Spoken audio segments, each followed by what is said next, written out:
দেয়, মুসা কেমনে হলো একটু জানতে চাও? মুসা নবী কয়, আল্লাহ এটা তো আমি জানতে চাই, এটাই তো জানতে চাই। কয় এবার জানো, তুমি একটু খেয়াল করে শোনো। ওই লোকটা সকালবেলা যখন তোমার সামনে দিয়ে যায়, ওই মানুষটা সবচেয়ে খারাপ, সাথে ৬-৭ বছরের একটা ছেলে দেখছিলা। কিছু দূর যাওয়ার পরে একটা জঙ্গল পাইলো, জঙ্গলের ভিতর দিয়া যখন রওনা দিল, ছেলেটা কান্দে বসা। ছেলেটা কয়, আব্বা এই জঙ্গলের চাইতো বড় কিছু আছে কিনা? ছোট্ট মানুষ কত রকম কত প্রশ্ন করে, কি করে না বলেন? ভাইরা আমার, বন্ধুরা আমার, আল্লাহ বলছেন ওই ছেলে যখন ডাক দেয়, আব্বা এই জঙ্গলের চাইতেও বড় কিছু আছে নাকি? বলে হ্যাঁ, জঙ্গলের চাইতেও বড় কিছু আছে। কয় কি? কয় আকাশ। কোন সুবহানাল্লাহ, জঙ্গলের চাইতে বড় আকাশ। এবার ছেলে ডাক দেয়, আল্লাহর বান্দা, ও আমার আব্বা আকাশের চাইতেও বড় কিছু আছে নাকি? বলে হ্যাঁ, আকাশের চাইতেও বড় কিছু আছে, তুমি জানতে চাও? বলে হ্যাঁ, আমি জানতে চাই।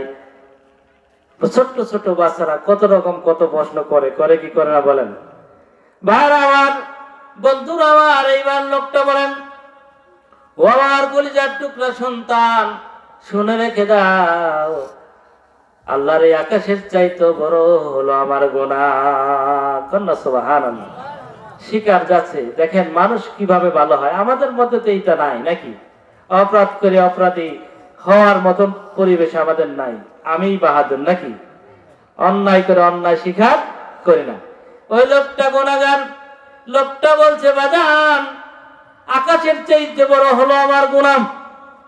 নিজের অপরাধী সে বানায় দিছে। অপরাধী বানাইয়া আস্তে আস্তে দিলটা তার নরম হচ্ছে। বাচ্চাটা ডাক দেয়, আব্বা গো তোমার গুনার চাইতেও বড় কিছু আছে নাকি? ছোট্ট মানুষ, কে করাচ্ছে কোন? প্রশ্ন কে করাই রে বাজান? ছোট্ট মানুষ, ৬-৭ বছর বয়স, একের পর একটা করে প্রশ্ন করায়। এবার বলছে, বাজান রে আমার অপরাধের চাইতেও বড় কিছু আছে। কয় কি? কয় সেটা হলো আল্লাহর দয়া। চিৎকার মেরে কোন সুবহানাল্লাহ। একজন অপরাধী মানুষ নিজেকে একেবারে আল্লাহর কাছে সুপর্দ করে দিয়েছেন এবং সে মনে মনে বিশ্বাস করেছে আমার গুনার চাইতেও বড় কিছু আছে, সেটা আল্লাহর দয়া। কোন সুবহানাল্লাহ। এবার আবার মানুষ বদলাতে সময় লাগে না, জাহান্নাম থেকে মুক্ত হয়ে জান্নাতে যাইতে সময় লাগে না রে বন্ধু। এই কথাটা যখন বলছে মুসা নবীকে, আল্লাহ তাআলা বলছে, ও মুসা রে, এই অপরাধী বান্দা যখন একের পর এক প্রশ্ন উত্তর দিতে যেতে যখন আমার দয়ার কথা স্বীকার করেছে, আমার পাপের চাইতেও বড় হলো আল্লাহর দয়ার কথা, ঠিক কিনা? কোরআনের মধ্যে আসছে, হাদিসের মধ্যে আসছে, আল্লাহর দয়া ছাড়া জান্নাতে যাওয়া যাবে না। আল্লাহ যদি হিসাব নেন একেবারে চুরমার হয়ে যাবে, ঠিক কিনা বলেন? কিন্তু এইরকম আছে, আল্লাহ যার দিক তাকাবেন, নেক নজর দিবেন, কুদরতি নজর দিবেন, জান্নাতি বান্দা যাও। কোন সুবহানাল্লাহ। আজকে সারাদিনের হিসাব দিতে পারবো? ভুলে গেছি, ঠিক কিনা? ইনসান, ইনসান মানে তো ভুলে যাওয়া, মানুষ মানেই ভুলে যাওয়া, ভুলে যাওয়া। আস্তাগফিরুল্লাহ। আল্লাহ ভাই আমার, বন্ধুরা আমার, আল্লাহ তাআলা মুসা নবীকে ডাক দিয়ে কয়, মুসা রে, এই পাপী বান্দার এই কথাটা, এই শিকারটা আমার কাছে এত বেশি ভালো লেগেছে, এত মায়া লাগেছে, এত দয়া লাগছে।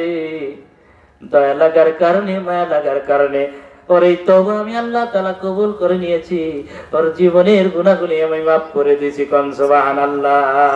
নদীর কুল ভাঙ্গে ও কুল করে, এই তো নদীর খেলা, সকাল বেলার ধনী রে তুই, সন্ধ্যা বেলার ফকির, কথা ঠিক কিনা?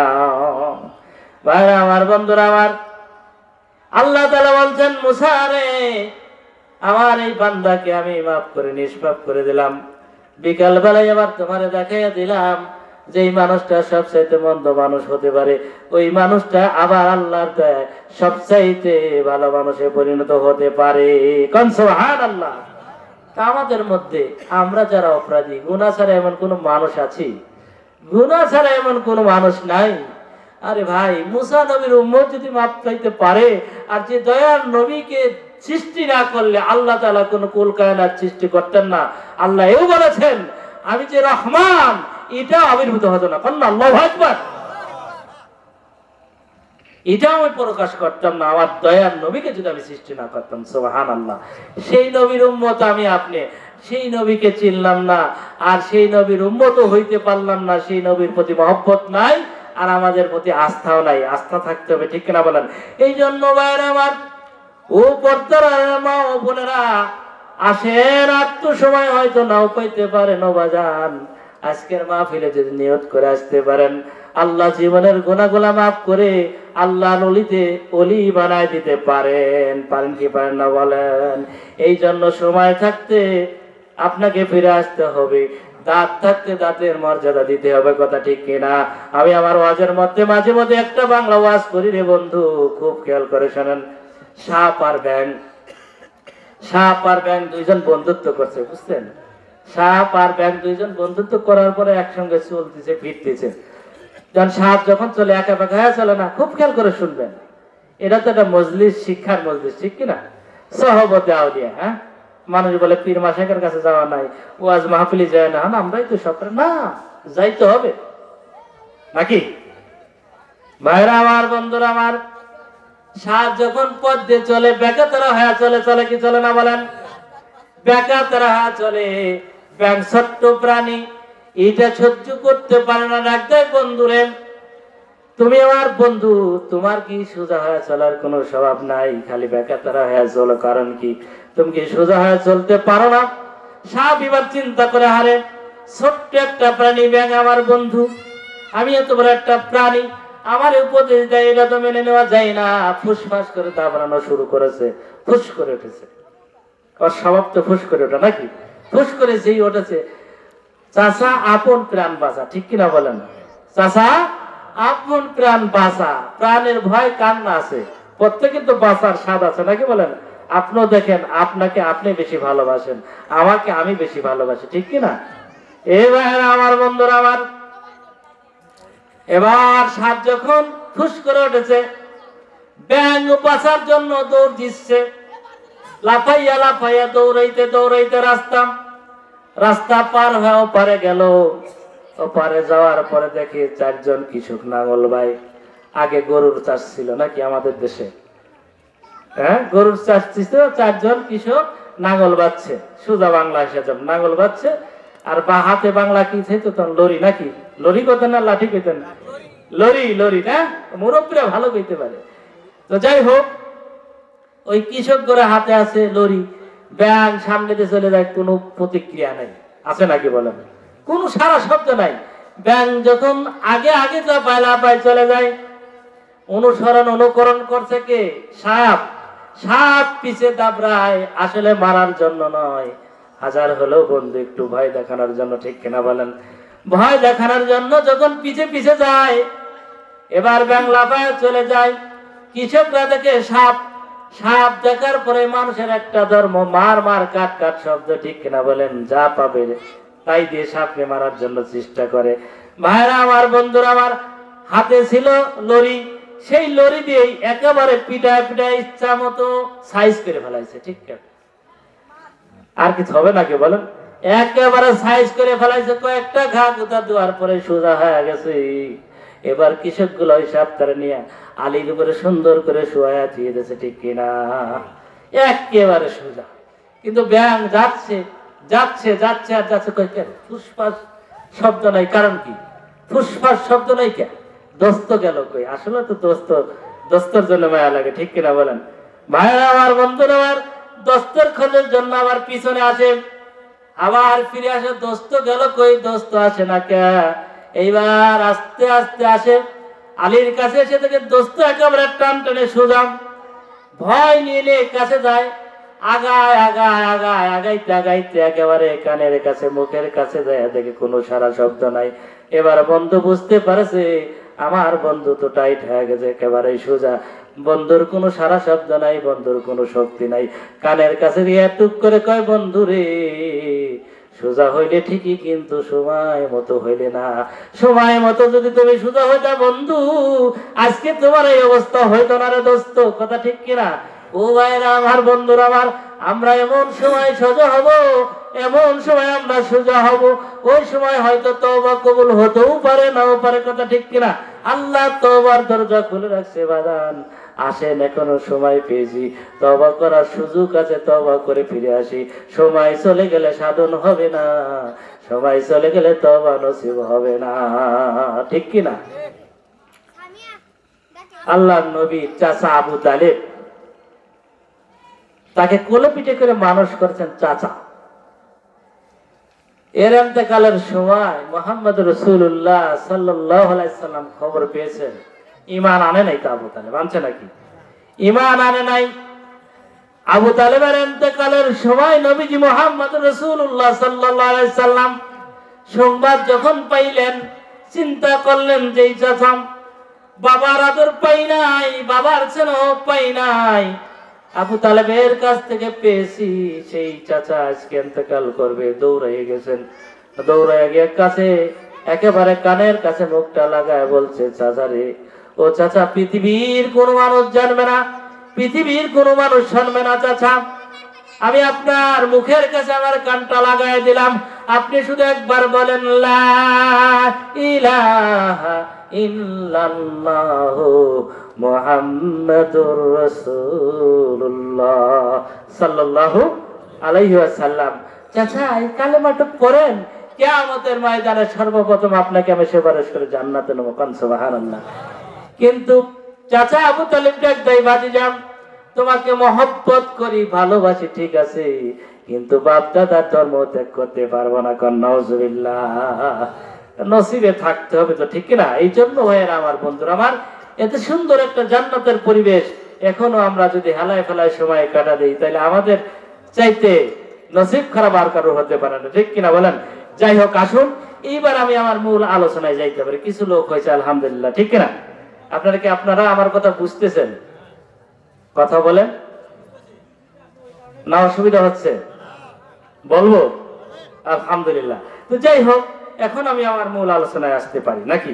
আমি কোরআনুল কারীম থেকে একটা সূরা কয়েকটা আয়াত তেলাওয়াত করেছি। এই জন্যই আয়াত করেছি, আমাদের দেশে এখন বর্তমানে ফতুয়ার অভাব নেই, নাকি বলেন? ফতুয়া আজকাল দেয় সাইকেলের মিকার, চার দোকানদার, নাকি বলেন? ফতুয়া দেয় কিনা বলেন? দেখবেন খালি ফতুয়া। ভাইরা আমার, বন্ধুরা আমার, খুব খেয়াল করে শোনেন, সূরাতুল মাউন আমরা অনেকেই পারি কি পারি না বলেন? আমার সঙ্গে বলেন, বিসমিল্লাহির রাহমানির রাহিম। আরাআইতাল্লাযী ইউকাযযিবু বিদ্দীন ফাযালিকাল্লাযী ইয়াদউল ইয়াতীম ওয়ালা ইয়াহুদ্দু আলা তাআমিল মিসকিন। অনেকেই পারেন, ঠিক কিনা বলেন? আল্লাহ তাআলা আল্লাহর হাবিব প্রিয় নবীজি মুহাম্মদুর রাসূলুল্লাহ সাল্লাল্লাহু আলাইহি সাল্লাম, দয়ার নবী, মায়ার নবীকে বলছেন, ইয়া রাসূলুল্লাহ, ইয়া হাবিবাল্লাহকে বলছেন, নবী গো, আপনি কি জানেন কারা দিন অস্বীকারী? ইউকাযযিবু বিদ্দীন, কারা দিন অস্বীকারী? এবার দিন সম্পর্কে আমাদের তো বুঝতে হবে, ঠিক কিনা বলেন? সরল বাংলা তাকে বলে নেই। ভাইরা আমার, বন্ধুরা আমার, নবী আমার চুপ থাকলেন। আল্লাহ বলছেন, যারা এতিমের সঙ্গে খারাপ ব্যবহার করেন, এতিম বোঝেন? এতিমের সঙ্গে খারাপ ব্যবহার করেন, এতিমের মাল ভক্ষণ করে, আর যারা খাদ্য দানে উৎসাহ করে না, এরাই হলো দিন অস্বীকারী। সরল বাংলা অর্থ। এখন দিন সম্পর্কে আমরা কি বুঝি? দিন বলতে 5 ওয়াক্ত নামাজ, নাকি বলেন? এই টুপি, জুব্বা, এই ইসলামের মধ্যে যেই কাজগুলো আছে, রাসূলুল্লাহ সাল্লাল্লাহু আলাইহি ওয়াসাল্লাম যেগুলো দেখায় দিয়েছে, এগুলাই তো, নাকি বলেন? এটা হলো দিন। আর এই দিন অস্বীকারী আল্লাহ বলছেন কারা আপনি জানেন? 1 নাম্বার বলছেন, যারা এতিমের গলায় ধাক্কা দেয়, এতিমের সঙ্গে খারাপ ব্যবহার করে। এতিম কারা? যার মা নাই, বাবা নাই, নাকি বলেন? এই তো হলো এতিম। এতিমের সঙ্গে খারাপ ব্যবহার করা যাবে তাইলে? স্পষ্ট কথা কোরআন থেকে আসছে, এতিমের সঙ্গে খারাপ আচরণ করলে আল্লাহ বলছেন সে দিন অস্বীকারী। দিন অস্বীকারী মানে নামাজ, রোজা, হজ, যাকাত, টুপি, পাঞ্জাবি যা আছে নবীর সুন্নাত সব, ঠিক কিনা বলেন? এগুলা অস্বীকারী। তাইলে এতিমের সঙ্গে আর খারাপ ব্যবহার করা যাবে? এতিমের মাল ভক্ষণ করা যাবে? হ্যাঁ, বুঝতে পারলাম তো। 2 নম্বর আল্লাহ বলছেন যারা খাদ্য দানে উৎসাহ করে না, খাদ্য দানে উৎসাহ দেয় না। খাদ্য মানুষকে খাওয়ানোর কথা বলা হয়েছে নাকি বলেন? আল্লাহ রাসূল সাল্লাল্লাহু আলাইহি সাল্লামের কাছে সাহাবীরা জিজ্ঞাসা করলো, ইয়া রাসূলুল্লাহ, ইয়া হাবিবাল্লাহ, ইসলামের মধ্যে সবচেয়ে উত্তম কাজ কি? নবী আমার বলেন, মানুষের দেখা হলে সালাম দাও। মানুষের দেখা হলে কি দাও? সালাম দাও। সালাম কিভাবে? আসসালামু আলাইকুম। বর্তমান সোনার বাবাজিরা আমার ইয়াংরা কয় সালাম আলাইকুম, বলে কি বলে না? কয় সালাম নিয়েও টিটকিরি কয় সালাম আলাইকুম, নাউজুবিল্লাহ। কন ও সোনার বাবাজিরা আমার, না না না, সালাম দিতে হবে আদবের সঙ্গে, আসসালামু আলাইকুম, ঠিক কিনা বলেন? এটা কে শিখাই দিয়েছেন? আল্লাহ শিখাই দিয়েছেন। আর রাসূলুল্লাহ বলেন এটা ইসলামের মধ্যে উত্তম কাজ। 2 নম্বর হলো মানুষকে খাদ্য খাওয়াও। তুমি চিনো আর না চিনো সালাম দাও, চিনো আর না চিনো মানুষকে খাদ্য খাও। খাদ্য খাওয়ানোর মধ্যে বরকত আছে। কোন সুবহানাল্লাহ? খাদ্য খাওয়ার মধ্যে বরকত আছে নাকি বলেন? আচ্ছা বলুন তো, খাদ্য আমরা কখন খাওয়াই? আমার আব্বা আমার মা যখন ইন্তেকাল করে, বলছিলাম ইন্তেকাল করা মানে মানুষ কিন্তু মরে না। ইন্তেকাল অর্থ হলো স্থান পরিবর্তন করা। খুব ভালো করে বুঝবেন, হাদিসের মধ্যে আসছে মানুষ যখন ইন্তেকাল করে তোমরা কবরটা জিয়ারত করো। জিয়ারত শব্দের অর্থ হলো দেখা করা। আজকাল এইসব হাদিস অনেক হচ্ছে, আর কবর জিয়ারত করে কি হবে, মানুষ খাওয়া কি হবে, আছে কি নাই, মরা গরু ঘাস খায় এরকম বলে না? এমনি কি কোনো মানুষ কাউকে খাওয়ায়? বলছেন তো, খাওয়াইছেন আজ পর্যন্ত? যা 1 কেজি গোস্ত আনছি, হুজুর আসেন তো, খাওয়া নেই, বা ভাই আসেন তো খাওয়া যান, কেউই বলে না। উপলক্ষ লাগে, এটা ওসিলা লাগে নাকি বলেন? এ ভাইরা খুব খেয়াল করেন, আব্বা দুনিয়াতে বিদায় নিল, মা দুনিয়াতে বিদায় নিল, চলে যাওয়ার সময় একটা কথাই বলো, আমাকে তোমরা ভুলে যাবে না। বলেন তো আব্বা আম্মা ইন্তেকালের পরে আর কোনো ভালো কাজ করতে পারবে কিনা?